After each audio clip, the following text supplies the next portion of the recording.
Welcome to Overtime on Inferno, your weekly roundup of all the big stories in CSGO. Quicker than Nip goes out, last and blast. Quick reminder to rate and review us at the end of the episode. It really helps us. I'm Logan. This is James. On today's episode, we talk about who in the fuck is James. We talk about blast production quality, and we talk about how Tyloo might be able to upset someone at IEM Winter. Roll the intro. Little chance.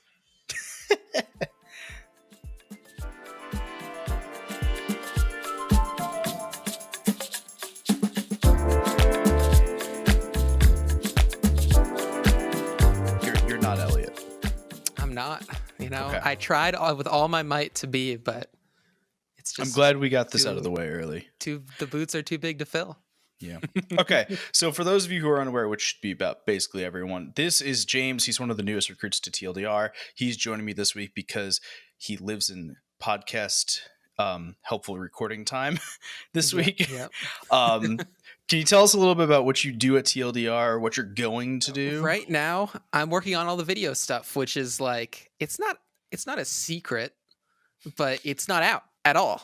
And we've just been working on like some short form to match the TLDR, quicker than Nip can go out last style, where we just bring you all the news in a new format. And so, that's my specialty: video editing, recording, all that stuff. I've met you via like streaming, playing in the same league, and then casting and streaming and all that stuff. So yeah, that's where I've slotted in.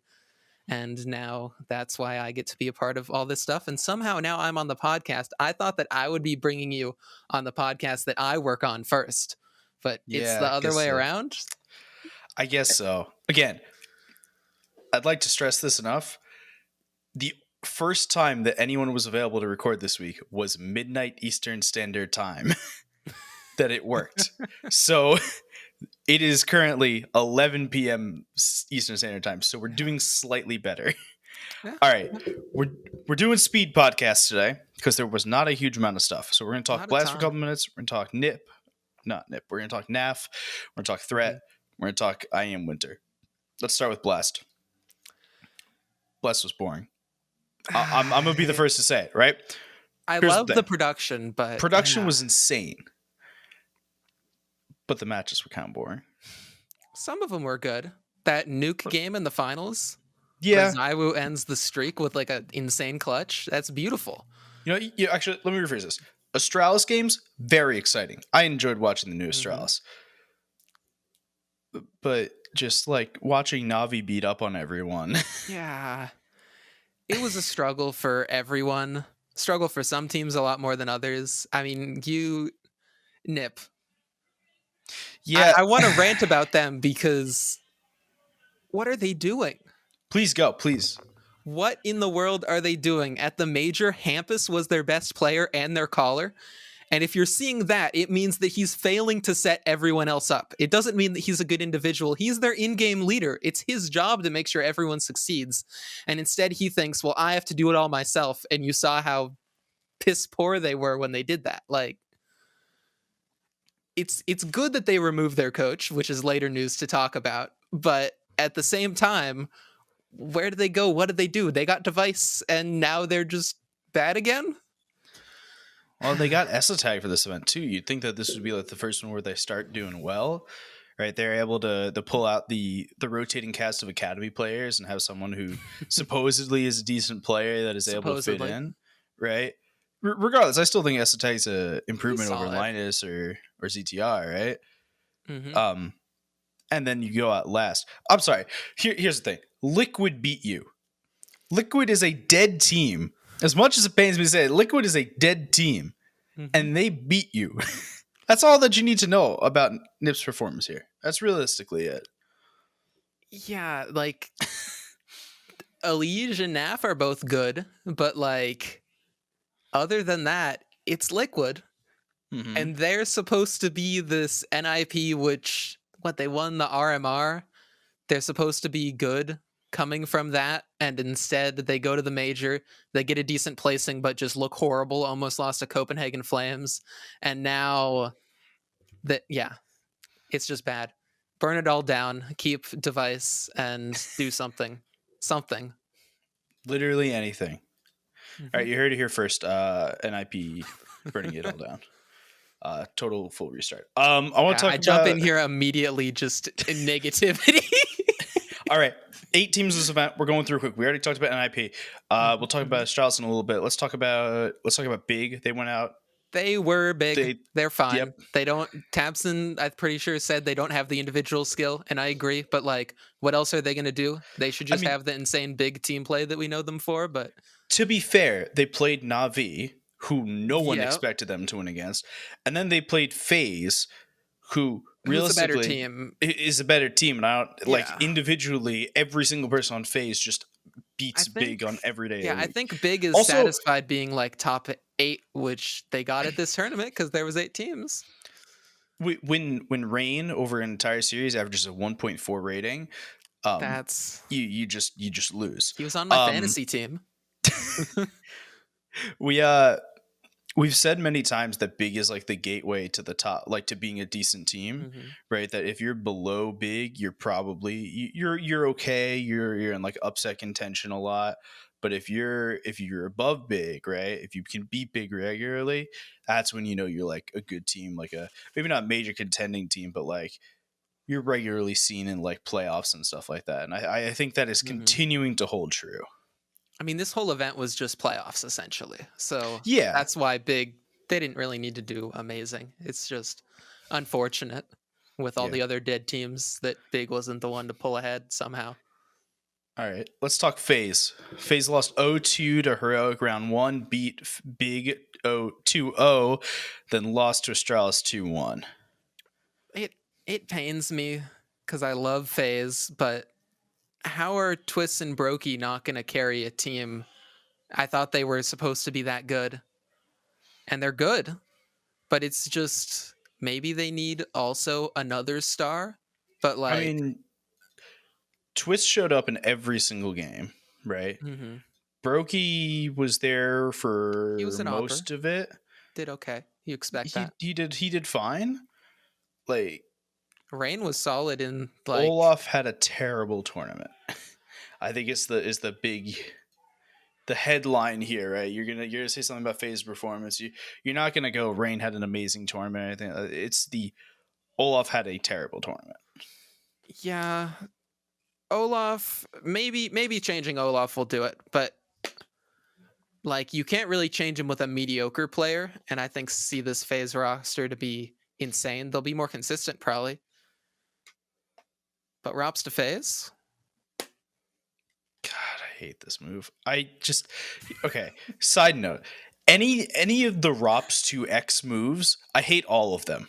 I don't so like good that everyone wants him. I know, I just dislike all of them. The only one that I kind of like is Rops to OG, which is literally like the least likely to happen. Yeah, because OG's people are looking to pick Alexi B G2 specifically. Oh no. Very aware it's not going to happen, but like that's the one that I like the best. That'd be a fun one. Like Rops to G2, I hate. Rops to FaZe, I hate. I really liked the rumor we started a couple of weeks ago, which was Rops to Nip, just the most passive team known to humankind.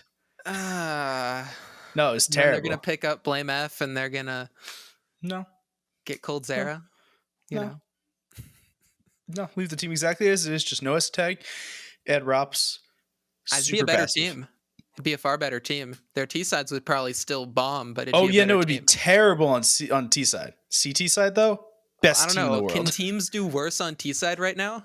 What was it like? 40% is like everyone but Na'Vi had the worst T sides in existence. Yeah. And Na'Vi is probably going to get anti-stratted, and so then their T sides will go down, and then no one will have a good T side. Okay, that's very possible. All right, I'm moving on to the next team. Let's talk about Heroic. Won 2-0 up against FaZe, lost 2-1 to Na'Vi, and then won 2-1 against Liquid, lost 2-0 against Astralis. They made a decent run. Yeah, they lost to Astralis, which was... I both didn't expect it, but they were Astralis was on a hot streak, and Astralis had the home team advantage somehow against another Danish team. So so Heroic was like, if we had to split the tournament, Heroic was 4 out of the top 4. And then Mm-hmm. the difference between 4 and 5 was decently large because that was either Liquid or FaZe. That was the Yeah, and 5th like place. FaZe on a really good day can contend with Heroic. Yeah, I think Heroic did what they came to this tournament to do, right? I don't realistically see Heroic ever beating Na'Vi right now in the current form that Na'Vi is. Not even Heroic's form. Just Na'Vi is in a world beater form. Yeah. I don't see Heroic that Astralis team. Let's talk about Astralis for a second because that Astralis team was lights out for the entire tournament. Right, they ended up losing to Vitality, Config but was so good, and Glaive on the op was so good enough. Like, that's the two shockers for me. I knew Config would be good, but yeah, the impact that he brought, I knew Blame F would probably be solid, but the constant double op, because you didn't just see Glaive on the op, mm-hmm. you saw Config on the op. The amount of I was watching Dust 2, right, and the amount of times they pulled out a double op on that map was insane. Like, you normally double up on Dust 2, but like this was a different level of double like matchmaking. Yeah, Everyone this was just like buys an op in spawn, no util. Yeah, nah, straight up.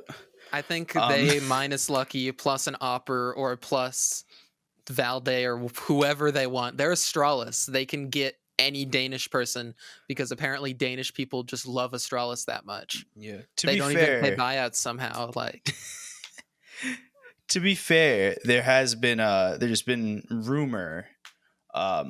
No clue if there's any truth to them, but for months there's been rumor about Farley to Astralis. That'd be good. Give him a try. Have an Opper. Give Acor a try. Screw it. Like, or just get a rifler and let Glaive keep opping because he's good enough. Apparently, he's good enough. They can be top 5 contender. Probably never beat Na'Vi, but if Config can carry, then you just have a mediocre Opera and you sit where I guess G2 sits now.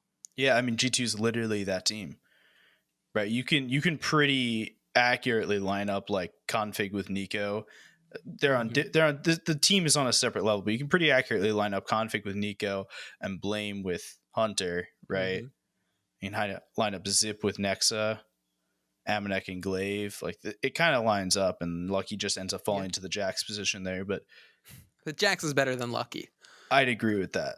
But the makeups kind of work out. But as we see, G2 went and lost a major final, and are now looking for an Opper. So yeah. Who have we not talked about? We have not talked about Vitality. They're fine. Vitality. Imminent changes, but they were at an event of dead teams or teams like FaZe that seem to die every other week. So I thought that I always feel like Vitality can do good at an event, and they did good. I still don't like the fact that the rumored Vitality changes. I still don't like him. It doesn't make sense. Yeah, the alleged, and then everyone just winks after saying that. Well, okay, so here's the thing, right? If it was alleged, right? If this was happening, you'd think at this point that we would have heard something else again, or it's after Blast, right? They play in IEM Winter, but like, I hope they make that change soon because they need to play together as a team to get cohesive. It'll happen after Winter. Yeah, it'll happen just before player break, so that way they can go and do their and go and have a nice player break. They can boot camp at the end of player break, and get back into it. All the players that get cut can have a sad player break. Yeah, no, that's how it works. Every player breaks, crying as they rake in tons of money. That's how it works. Every player break. Welcome to the player break. Yeah, I think it'll be fine for them. I think they did fine, and it'll maybe be a slight improvement. Unless it completely bombs and French and Danish just doesn't mix. Like, if personalities clash, there's your problem, but individual wise, it's a great mix. All right. And then let's talk about Na'Vi, the best team in the world, and it's not close. They're built different. They are literally built differently. Simple is the best performer on every single map in the world right now.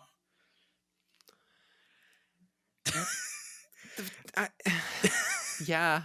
So not only is Simple the best performer on every single map in the world, there's a part of me that is willing to fight for like Bit being in the top 5 players this year. I could see that. There's like Electronic being in the top 5 players this year. Perfecto being top 15. Like there's a definite part of me that's like, I am willing to fight for every single player on this team, including Boomich, to be in top 20 this year. I mean, he might just be reading off of those papers that they have there at that they're just reading off of. He might just have every round planned out, but like, I mean, maybe. Even if so, he's directing the squad very well, and I think they'll be able to adapt and stay good, if not this goated status that they have right now where no one can beat them ever. We have to talk about something important. Did you see the video of the map vetoes between Heroic and Navi? Where they're just like, oh yeah, we banned Nuke. And Katie goes, what the fuck are you throwing? You have a 19 round game win streak on this. Gane's just like, you're fucking throwing, right? They're like, Boomich is probably sitting there like, oh no, if Nico hit that deagle shot, we were definitely losing. So like, we're trying overpass today. Boomich just walked away too. It was the most baller thing that he could have done. Mm-hmm. He just like waved and walked away. And Cadian's just standing there going, what in the fuck just happened? Yeah, he's trying to do the mental math. Like, did we prepare anti-strat on this map? It's like when you see like when I do like math in my head or like try and connect something, I'll like move my hands in the air or something like that. You see the gif of the guy with like all the math equations. Yeah, exactly. Exactly. All right, you got anything else about Blast other than the production beat was fantastic? Production was the best ever. I want to harp on this again. LAN, amazing. More LAN, please. They had such good sound quality that like it makes me continue to go into the mindset that Scrawny and Launders are the best casters ever. I'm not convinced that that's not true anyway, but like I love them. I feel like Machine might have more depth as a play-by-play, but I love Scrawny so much. That's possible. But regardless, guess what? I could hear the casters. That's good. They didn't sound like demonic robots. It is a plus side over. The crowd wasn't just one guy yelling Navi in my left ear the whole time. Yeah, no, it was really, really nice. There's the stage was super nice. The team entrances super nice. Yeah. There's a lot of Kerrigan. Batman Kerrigan being the greatest meme. There's a really, really nice picture taken. And I'm gonna have to find it. I'm gonna like retweet it or something because it was really, really nice. Of like Banks on one side of the wall and Device on the other side of the wall. I can't explain it better than that. I'll find it on Twitter later and I'll send it. I don't know, retweet it. So if when you listen to this, go to my Twitter and look at it for context. Yeah. See, like early Blast back before. Was this pre-COVID? This was holy. Back when they had like the glass that would like untint and that players could see each other between rounds and then it would fog up again. Yeah, and like the small studio audiences and the camera trained just on Jason Lake. That was amazing. All of that like made me love their production already. See, Blast used to have such a terrible rap because it used to have the shit of like, yeah, no, we're not doing overtimes. We're just gonna do a series of 1v1s or whatever. And they like got away from that and I thought it was fun with that, but it wasn't like it didn't matter. But Blast production is legitimately the best in Counter-Strike right now, and I dare you to prove me wrong. Not like you specifically, but in general. WePlay is the only ones who I think are innovating as much as Blast. The heart rate sensors on WePlay stuff is just. I think that's cool. I think that's a little really gimmicky, sick. But. No, I don't care. I'd rather they like only show it sometimes and not just it's always sitting there, but to each their own. Yeah. I'd rather have it than not. We had some other stuff to talk about. Okay, yeah, there's more. There's more. I don't want to spend an hour talking about North American Counter-Strike because we have every week for the last 3 weeks. So we're spending like 3 minutes talking about this. NAF re-signed, that is re-signed with Team Liquid until 2024. This past week. Now he tweeted resigned because spelling is hard. Someone I saw that posted on Discord and they were like, no. Oh wait, never mind. I read it wrong. Yep, no, spelling is hard. NAF re-signed with Team Liquid. So there were some previous rumors that were a little on the NAF is going to leave. We were all actually pretty sure that NAF was going to leave. We have confirmation now that NAF is staying. So that means Liquid's roster should look something like NAF and Elige, as well as the rest of the rumored crowd, right? We've heard Nitro rumors, we've heard Shox rumors, we've heard Vinny rumors, Yeah. we've heard... We can make up our own rumors about OC. Yeah, we've heard OC rumors. We've heard there's a million rumors we've heard, right? Doesn't really, but right now we know for a fact, right, that there's at least another piece that's staying from Liquid, which is NAF. Thoughts? It's the smartest move possible from Liquid, and from NAF, it's fine.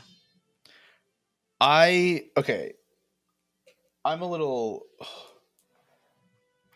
a little more positive on this move. I think that NAF showed us during Blast that he can be one of the best players in the server at any given moment.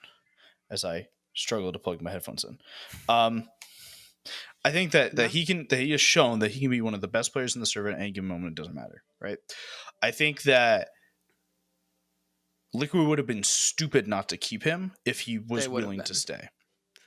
And the fact that he was willing to stay, he could have changed his trajectory entirely. I don't know if the Elige NAF core is going to keep being good because there's just something cursed about it, it feels.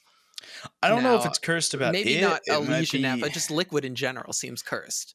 Like, imagine if NAF gets up and he goes, "Hey, Russ, buddy, Twist, I heard Olaf's not doing too great. He's a little bit more, he's a slow cerebral player, kind of like a sloth. You could slot me into that sloth spot over there." And then NAF replaces Olaf and FaZe, and you have insane firepower over there. Like, yeah, I can't say you're wrong, but I also have a feeling that NAF is one of those guys who's like, this is security. I've talked about this before when Rez signed his like 7-year contract or whatever. That I was like, for the team, this is dumb because this means that you're now contracted. You are now paying Rez for however many years you're paying him, right? And esports changed everybody. But for the player, right, this is super smart. You are locked into a contract for the next, in NAF's case, it's 3 smart years. For a player if you want security, but it's dumb if you want to win. Because I think he wants to win. You over. So here's my thing. If NAF resigns, he has to know what the rest of the roster is. There's no way he doesn't actually know what the rest is, and that if he resigns, I think he knows he can win, right? Yeah. If they're bringing in other people, right? Let's say they're bringing in Vinny, right? NAF knows that they're bringing in Vinny. There's no chance NAF doesn't know that they're bringing in Vinny if he's going to resign.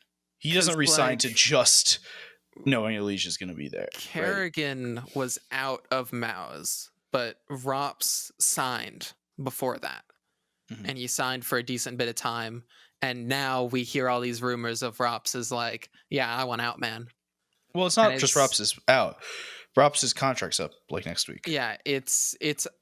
I thought it was in a little bit more time and they were looking to sell him for money. No, Rops' contract is up. Or maybe they were looking to sell him earlier to make money. But yeah, like, I think players, when they sign, should understand, like, moving around might be the best for you winning it all, but like if I were in their shoes, I don't know, man, I might just take the bag, stay with the org that I already know cares about me and I care about, and enjoy. Liquid seems great, so it makes sense.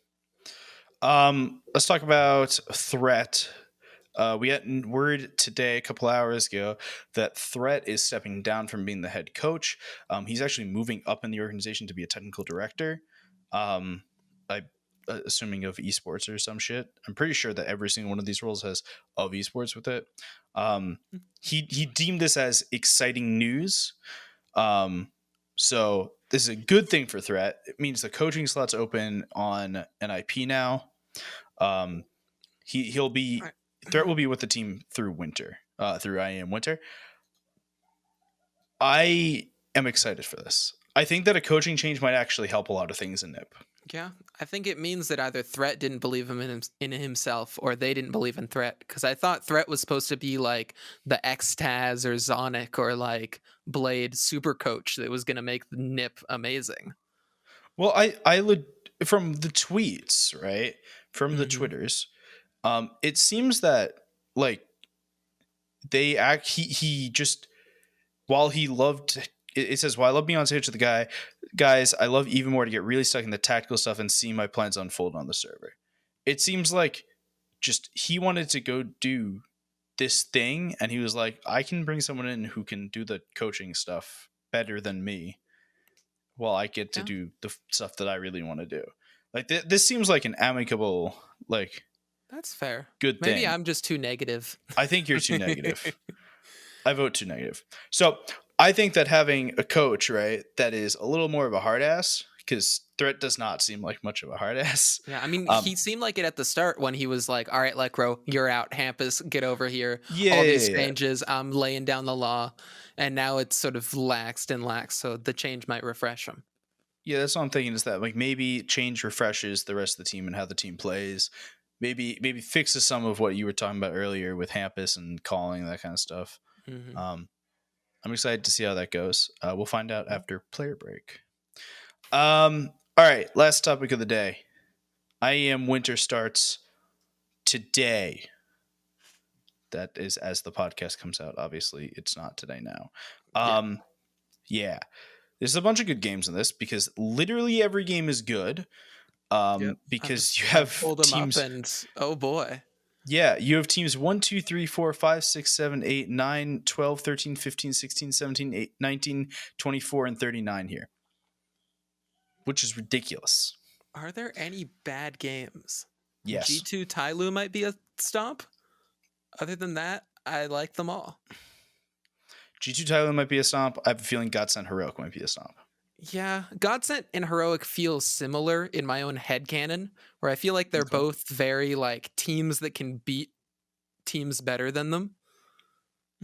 Like, I don't know, there's something about that like hungry young mentality that they both have. Maybe that was old Heroic, but I think they're still hungry. All right. And so like that'll be a fun game. We have two groups. Top 3 make it out. Group A is G2, Tyloo, OG, Liquid, NIP, Astralis, and Maz Vitality. Who do you think's making it out? Vitality, Astralis, G2? You could fit OG in there for Astralis. That's my guess. Okay. Do you have reasonings? There's not really a hot take there other than the OG one. I want you to explain the OG one a little bit. I think OG's hungry AF. Okay. And they are going to come into this one like it is the major because they didn't get to play the major. Okay. And I don't think I think NIP's still going to be like, meh, our coach is going out. Like, we were bad before. Their confidence is going to be shot. Device is going to be doing his best, but I don't think NIP really has it. Mouse is sort of in a similar boat where like Rops is going to be piecing out. Mm-hmm. Tyloo is Tyloo, and So Liquid basically, is another dead team. So I don't have mentioned. faith in the other teams. So basically, you just took out all the dead teams and said anyone that's not a dead team can make it through. Anyone that's not a dead team, that's hungry, that's proven that they can be, in that top 10, can make it through. Okay. Important question. Do we think Tyloo gets a win? Because the way that this should work, if matches go correctly, right? G2 should beat Tyloo in the opening round, right? Mm-hmm. And then Liquid should probably lose to OG. But also, it could go the other way. But regardless, do you think that Tyloo is able to win a match against Liquid or OG? Because I feel Tyloo's been like boot camping in Europe for like a month now. I don't put faith in them, but I just haven't seen enough. I put faith in stupid Chinese Counter-Strike. That's true, but I think that might work stronger, like on LAN or in front of a crowd. Like this is LAN, but I'm saying like on like real LAN. Not on the kind of LAN where like you can't hear footsteps because the stage is rumbling. So some guy named somebody has appeared behind you and is shooting you in the back. Yeah. Also, G2 is Kenny Essen for this event. You know what? Maybe G2 could be the one that doesn't make it through. But at the same time, Kenny S sounds. Kenny kinda S is cool. IGLing, I think, and hopping. They don't make Nico IGL. It has to be him. I hope they make Like- Kenny S IGL.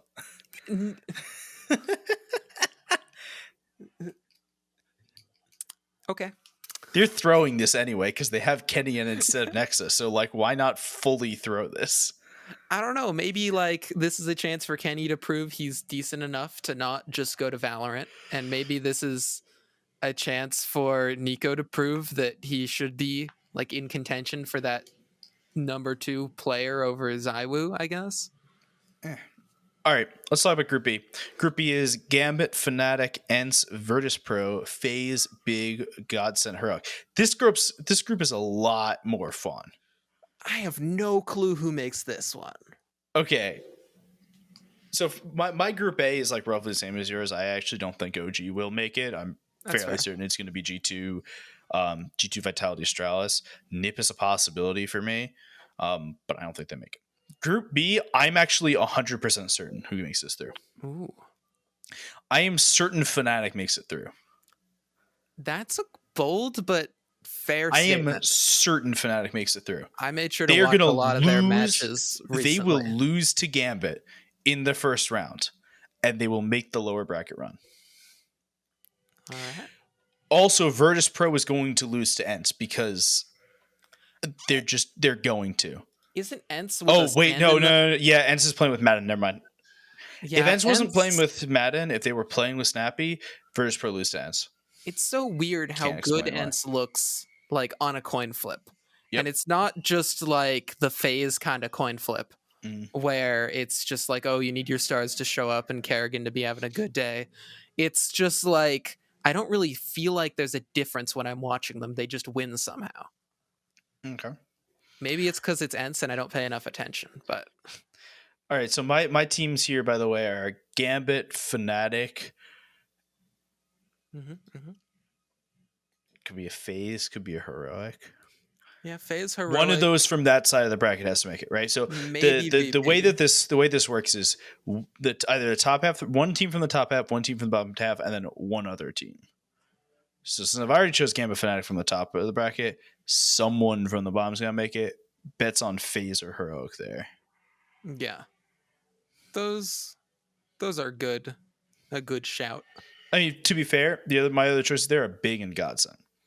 I don't think either of them can realistically make this. Godsend upsets FaZe? ? That's really the only thing I could know. If Godsend upsets FaZe, that means that Godsend have to beat Heroic to upset FaZe. Yeah, okay, yeah. I believe in your logic. Okay. All right. Do you have any other thoughts about this upcoming tournament? I think it'll be fun. I wish there could be like a studio audience.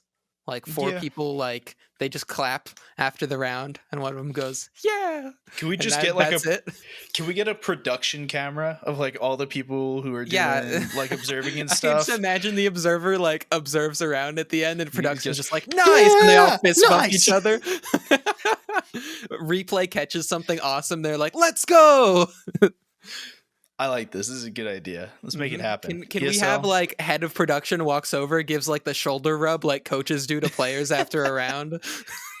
Make it happen, ESL. Make it happen. Make it happen.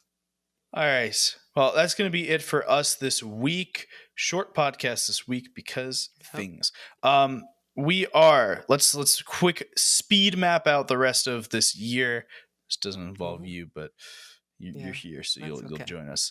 We will be podcasting this week, which will be the 12th, the 2nd, which is, I guess, normal. We will be podcasting the 9th. We will be podcasting the 16th, and we will be podcasting the 23rd. We're going to talk about Blast. We'll talk about IEM Winter, and then we'll have our wrap-up of the year podcast just before Christmas. And then we are going to be gone for player break, as we were during the summer. So we got 3 more episodes left in the end of the year. Make them count. All right. My name has been Logan Ramhap. This has been James. You can find us on Twitter at Logan Ramhap, at James H. Serpa, and at ReadTLDR. Links in the description for everything. See you again next week. Bye.